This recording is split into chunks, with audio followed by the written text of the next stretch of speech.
Welcome to S99 TV news. అన్ని విధాలా సహకరించిన ప్రధాని మోదీ, హోంమంత్రి అమిత్ షాకు ధన్యవాదాలు తెలియజేస్తున్నాను. పార్లమెంట్లో ఉన్న అన్ని రాజకీయ పార్టీలను, ఎంపీలను అభినందిస్తున్నాను. లోక్సభ స్పీకర్కు, రాజ్యసభ చైర్మన్కు కృతజ్ఞతలు తెలియజేస్తున్నాను. నరేంద్ర మోడీ గారిని మనస్ఫూర్తిగా అభినందిస్తున్నా, ధన్యవాదాలు తెలియజేస్తున్నా. అన్ని విధాలా సహకరించారు.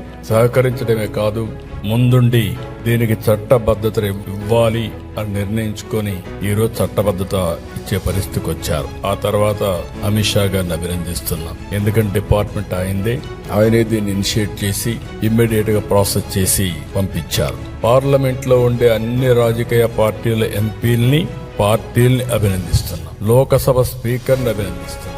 రాజ్యసభ చైర్మన్ అభినందిస్తున్నా, కృతజ్ఞతలు తెలియజేస్తున్నా. 5 కోట్ల ప్రజల తరపున వాళ్ళందరికీ కూడా ధన్యవాదాలు, కృతజ్ఞతలు. ఇంకొక పక్క ఒక్క పార్టీకి మాత్రం కృతజ్ఞత చెప్పడం, అదే వైఎస్ఆర్ కాంగ్రెస్.